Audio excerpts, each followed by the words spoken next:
Nagbabala ang Department of Health Region 7 sa patuloy na pagtaas ng kaso sa tuberculosis at HIV sa mga kulungan sa Central Visayas.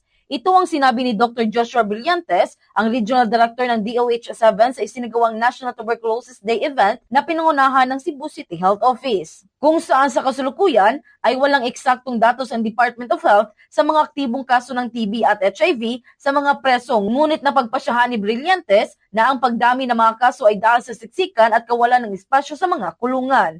Dahil dito, pinaigting ng ahensya ang pagsisikap nitong makahanap ng mas maraming pasyente sa pamamagitan ng aktibong paghahanap ng kaso at pagsubaybay sa mga kaso ng bilangguan. Batay sa datos ng Department of Health 7, mayroong 33,511 TB cases ang naitala sa Central Visayas noong nakaraang taon, kabilang ang datos mula sa Negros Oriental at Siquijor. Ibinunyag din ni Brillantes na ang mga TB at HIV prevention campaign, aktibo na ngayon ang mga barangay health workers para ipaabot sa publiko ang awareness campaigns. Samantala, nagbabala naman si Department of Health Undersecretary Dr. Mary Ann Palermo Maestral na may mabisang lunas na ang TB at hindi na dapat ito katakutan. At hinihikayat din anya ang lahat na mamuhay ng malusog na pamumuhay at iwasan ang paninigarilyo at paggamit ng vape upang maprotektahan ang kanilang mga baga. Walang mangyayari kung hindi tayo tutulungan ng mga BHW natin. So sila talaga yung key na magdadala ng mga pasyente. Magtitipon ng pasyente, pupuntahan ni doktora, magki-case finding kami sa mga lugar-lugar ninyo,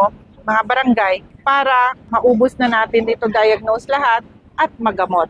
Kasi po, nagagamot ang tuberculosis at ang gamot po ay libre. Dito sa City Health Department ng Cebu City, andito na yung gamot. Mula rito sa lungsod Luigan ng Cebu, Bombo Jonah Cañati. This is Bombo Radio Philippines, the #1 and most trusted source of news and information. Basta Radio, Bombo!